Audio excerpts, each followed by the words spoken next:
Bagley College of Engineering. All right, this is ESPN 105.9 The Zone.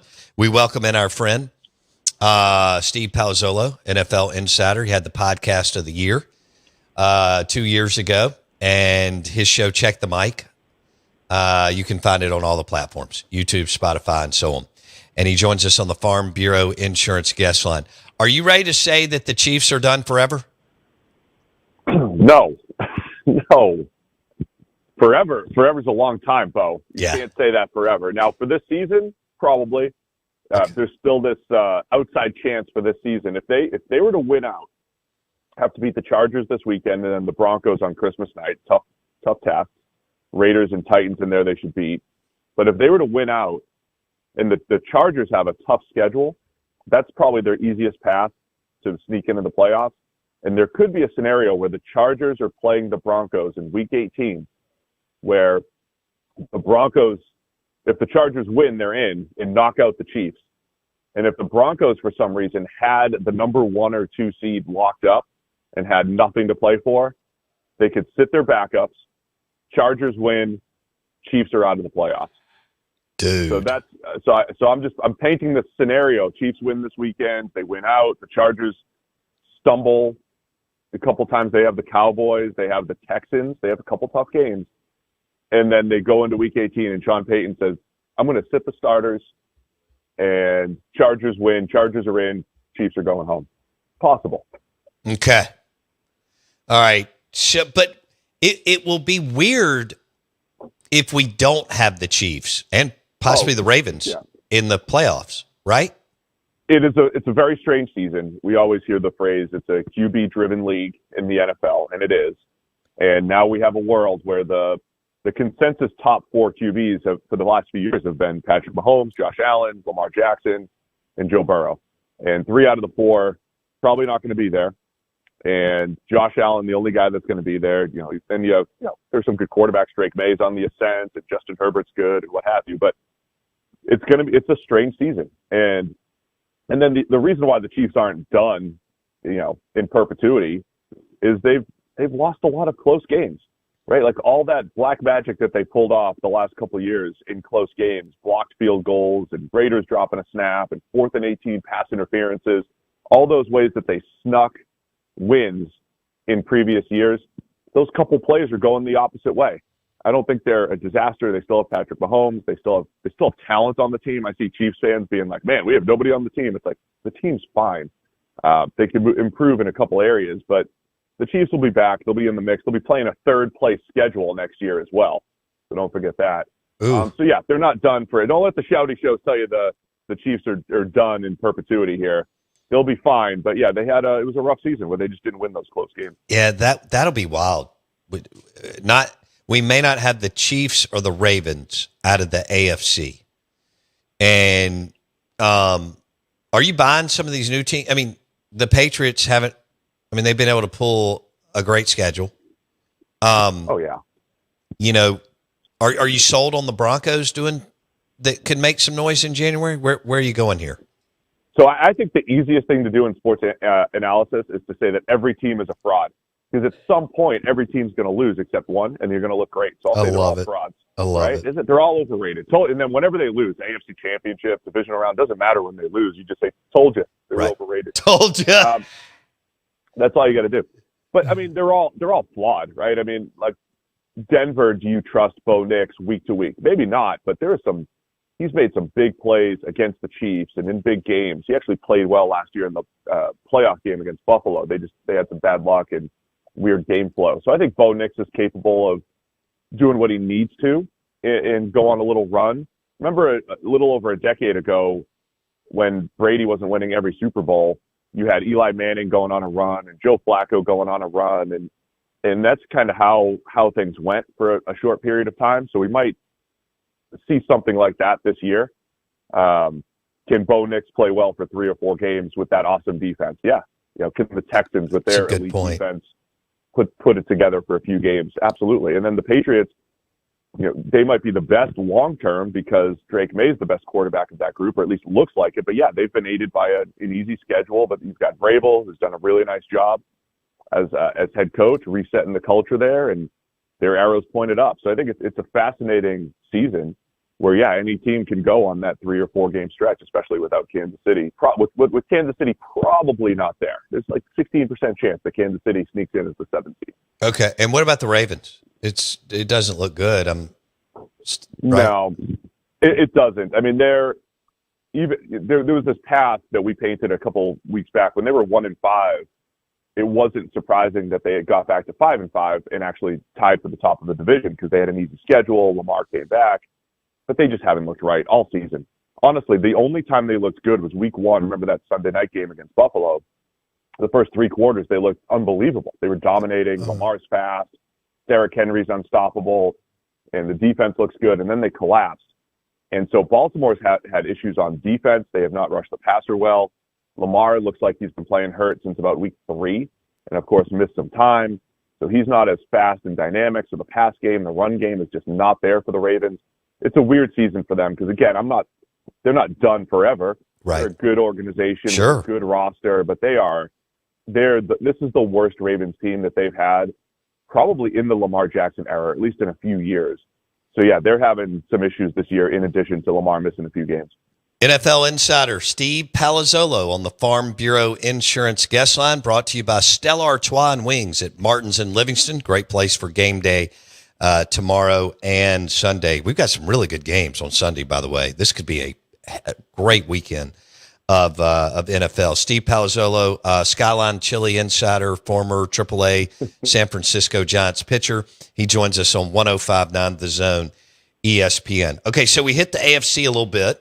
Is there anything else I want to do? I love Vrabel, even though they pulled an easy schedule. He impresses me. Jaguars are boring. Okay, so we'll go to the NFC. All right, so this is kind of crazy pills on this side. No, did you have another AFC question, No, Jackson? NFC. Okay, all right. Okay, let's go to the NFC. Are you buying the Rams more than anybody else, or is there another team in the NFC, Steve P? I like the Rams the most. I think they had a tough one against the Panthers a couple weeks ago. Quirky game where they kept moving the ball. And then the Panthers hit 4 or 5 high leverage plays, a couple interceptions, 4th down touchdowns that the Panthers got. So they lost. By the way, the first place Panthers in the NFC South after last night. Oh my God. But I think the Rams are the best all around team. I think and the Seahawks are right there. We're in this fascinating world where for the second straight year, Sam Darnold is quarterbacking the team with the second best record in the conference. But the best team's in the same division. Remember last year, week 18, he's leading the Vikings. They lose to the Lions, and they're battling for the number 1 seed, and they land at the 5 seed. That's what's happening right now. Rams, Seahawks, both 10-3. Seahawks technically the 5 seed because they don't have the tiebreaker, and then they're going to play in whatever it is, next week, 8 days. They're playing next Thursday. So that's going to decide things. Seahawks, Rams, Thursday Night Football on the 18th. That's going to potentially determine the division in the West, but potentially the NFC. But I think the Rams are the best all-around team. Seattle's close though; they are right there. They can throw the ball. Defense is incredible. The Rams, I think, just a tick better on offense. I trust Stafford a bit more on week to week. Puka Nacua is unstoppable, and then defensively, their 4-man rush is outstanding. They can blitz. And their defense has been really good since the end of last year. The Rams have had one of the best defenses in the league. Here we go again. Les Snead and Sean McVay. And it's unbelievable what they've done, even since Aaron Donald retired, and just rebuilding that defense and rebuilding both sides of the ball. Look at all the players Snead has hit on. It's unreal. Steve P? Yeah. I have some numbers on, like valuations on players and different things. And if you go back over the last 6 or 7 years, the Rams are the best drafting team in the league, and Puka Nacua puts them over the top, and Jared Verse puts them over the top. Braden Fisk, Kobe Turner, they have just added so much talent the last few years, and that was a team. Remember that was the old, let's get the veterans, let's forget the picks, right? Forget the picks, guy. And they went the veteran route, and then they pivoted and said, okay, we're gonna draft well, and we're going to draft, top 40 players, and they did, and they've done a great job revamping that team. For our listeners, Les Snead, general manager, LA Rams, of course, Sean McVay, and they wear Wolf and Shepherd shoes. That's why they're winning. That's right. And you can find Wolf and Shepherd shoes at the Rogue Men's Store. I've got a pair. They're fantastic. You can see all season Rams and Texans have been wearing Wolf and Shepherd shoes. You can find them at the Rogue Men's Store. Okay, Steve Palazzolo, NFL insider. Speaking of Tampa Bay losing last night, 29-28. And we have Kyle Pitts on our fantasy football team, and Jackson put him in right before the game, which was awesome. And really, that's what I should have led with, the fact that how awesome we were last night in fantasy. But where are you with the NFC South? I mean, I know it's a bunch of garbage, but what are we doing here? What's going to happen as we go down the stretch here? I'm massively confused. Podcast partner Sam and I, every single week, when we try to pick games or describe what happens in Panthers and Falcons games, we just sit there and shake our heads and say, we have no idea. No idea how this happened. No idea how the Carolina Panthers, like the Panthers over the last 2 years, this year they beat the Packers and Rams, the two top teams in the NFC. Then they lost to the Saints by 10 for the Saints' second win, right? And then week to week, you just don't know what you're going to get from Carolina. Didn't even have a chance against the Niners on Monday Night Football. The Bryce Young's Panthers, they brought the Chiefs to the brink last year. Yeah. Bryce Young going toe-to-toe with Mahomes. They should have beaten the Eagles last year, but they had a drop on a game-winning drive. So 1 week, the Panthers are competing with Super Bowl champions. The next week, they look awful. So I don't know what the Panthers are. And then the Falcons, what they did last night, where Kyle Pitts was awesome and Bijan Robinson's incredible, and Drake London's been hurt these last few weeks, but he's been great when he's out there, but not every week. And so they should be much better. Like the Falcons could still be the best team in the South, but they have 5 wins and they're already eliminated from the playoff picture. And they're just bad on special teams and just find ways to lose games for the most part. And then the Bucks should be the best team, and they were for a while. And then the offense has just hit a massive lull these last few weeks. Baker's banged up and playing hurt, but there's no rhythm to the passing game, and the defense has just collapsed in recent weeks in key situations like they did last night. So it's confusing. And because the Bucs should be better, the Falcons should be better, the Panthers probably shouldn't be as good as they are, but some weeks they do look incredible and they deserve credit for that. So it's wide open, and it comes down to Panthers-Bucs. They still play twice. The NFL has weird, quirky scheduling where sometimes division teams play in week 16 and 18, right at the end of the season. That's Panthers-Bucs. The whole division pretty much comes down to those 2 games. So Bucs have to get it back together, and Panthers are technically in first right now with a chance, to make a move. Steve Palazzolo had the NFL Podcast of the Year. He joins us on the Out of Bounds Show, brought to you by Stella Artois and Wings at Martin's and Livingston. Perfect for game day tomorrow and Sunday. All right, Steve P. Saints fans are looking for some hope. As you and Sam and your guys break down tape, are you starting to like what you're seeing from Tyler Shough, the quarterback for the New Orleans Saints? Definitely liking what I'm seeing. I mean, to do what he did last week against the Bucs, and I know, look, Tampa just collapsed last night against Kirk Cousins and the Falcons. I get it. But the 2 long runs that he had last week to beat the Bucs, the keeper, which was like 38 yards or whatever it was, I was surprised by that. I wasn't looking at Tyler Shough as this, running savant coming out of college, but showed good speed on that play. And then the scramble drill touchdown to win it for the Saints last week just showed some incredible playmaking ability in crunch time. And then you look at what Shough has done on third down.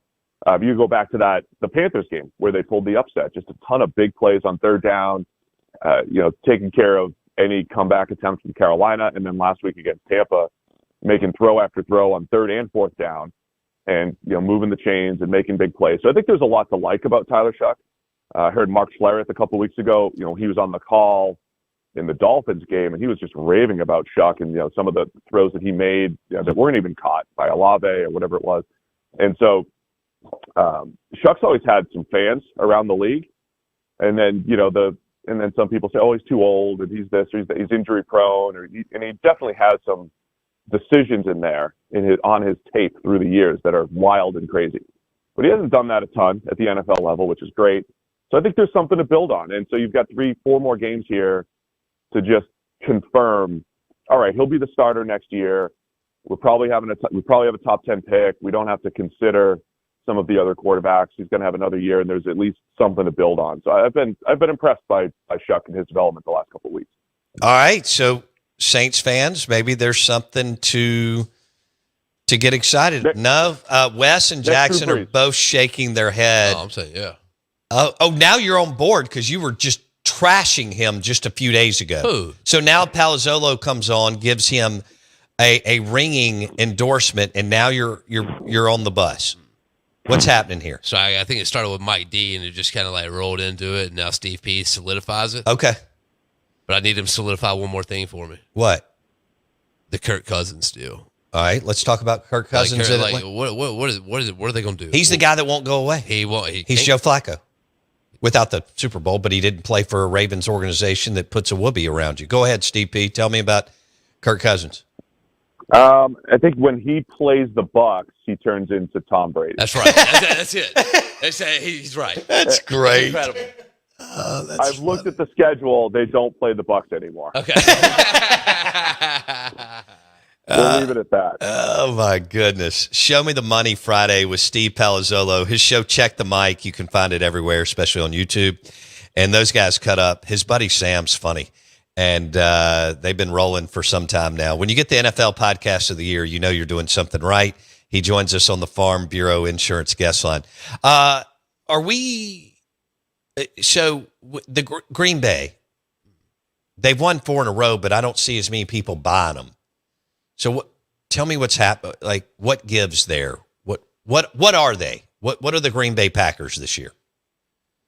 The Packers, I think they're still a very good team. But again, you go through the season and the number of times that the Packers have let you down. That the Panthers game, they lost at home to Carolina, and they lost to the Browns way back in Week 3. People still remember that one because they were up 10-0. The Browns could barely move the ball, and then Jordan Love threw a key interception, and Joe Flacco's Browns beat Jordan Love's Packers.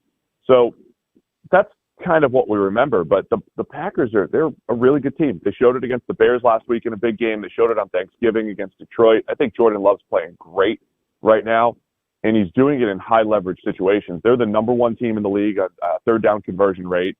And if you watch the Packers, the number of times that it's 3rd and 7, 3rd and 10, 3rd and 12, Jordan Love just sits at the top of the pocket, does his little fadeaway throw, and puts it right where he wants, on the money for a big third down conversion. So they have high-end quarterback play right now, I would say, with Jordan Love in high leverage situations.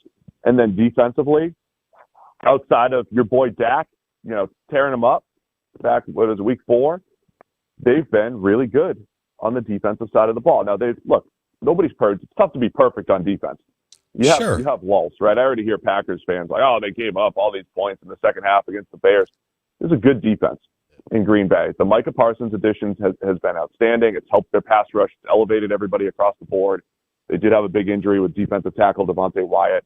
But the Packers can play defense. They can throw the ball and create explosives. They can run the ball with Josh Jacobs. He's a little banged up right now, but they can win in different ways. And the Packers, they're also one of the best teams in the NFC. Okay. All right, so you go Rams and then Packers? Yeah, right now, I mean, I want to believe in Philly. Oh, you said Seattle too. I'm sorry. So you've got Seattle's right there. Okay, got it. And I want to believe in the Eagles, but the Eagles are just the weirdest team because they collapsed in 2023, and this feels like 2023 when they collapsed, and they've lost 3 straight, and the offense is awful. So the Eagles are not what they were last year. Okay, yeah, that's what I was going to ask you if the ship had sailed on the Eagles. Well, they play the Raiders and then the Commanders twice in the last 4 weeks. Gift. So they should win, but they might go into and then they play Buffalo. But they might go into the playoffs and get smoked like they did back in 23 against the Bucs. So we could see that. But I trust their defense still. It's just their offense is awful right now. Okay. You mentioned Joe Flacco and Eli Manning earlier, and we went on that run where those type quarterbacks were winning. I got a minute or two. In their prime, who was a better QB? Eli Manning or Joe Flacco? Man, I think Flacco had some good years. I think Eli was a little better. I think the thing with Eli, and I know my audience too. Eli too. I'm big on, like, when you're in a dome. I've said this before. I think Drew Brees, Matt Ryan, Matthew Stafford. When you play in a dome, it just makes it a little easier to throw the ball. You don't have those weather games. You don't have to deal with wind. Eli dealt with some conditions in New Jersey. The wind. So that affects your stats. That affects things. And his 2011 run, he was great that whole season. He was great in 2012. He had some really high-end seasons. A lot of average seasons too, but he had some high-end seasons and, of course, the playoff runs too. But I'd say Eli over Flacco for career. All right, 30 seconds. Phillip Rivers, Eli Manning, Joe Flacco in their prime. Who you taking? Phillip Rivers, probably. Let's go. I know my audience, but maybe not them. I think Rivers was a better quarterback across the board. I know he doesn't have the playoff magic that Eli had, but yeah, but Rivers he didn't was a have better quarterback. Tom Coughlin and Steve Spagnuolo and Ernie Accorsi, Right. He did not. Rivers was great, though, and I cannot believe he's coming back and playing football against the Seahawks this weekend. It's a wild story. Be good, buddy. Thanks, Steve P. Yeah, thank you. All right, bud. The Out of Bounds Show is brought to you by the Mississippi State University Bagley College of Engineering. The Department of Computer Science and Engineering in the Bagley College of Engineering offers new bachelor's and master's degrees in AI. The bachelor's in AI, which started in the fall of 2024, was the first such degree in the SEC. The first such degree in the SEC. Mississippi State University, Bagley College of Engineering. And the BS in Cybersecurity degree has seen tremendous enrollment growth over the past 3 years, which is awesome. Schedule your tour on campus at Mississippi State coming out of the holidays. Bagley.msstate.edu. Bagley.msstate.edu. We are the Out of Bounds Show, ESPN 1059 The Zone. Show me the money Friday, right here in the Bank Plus studio.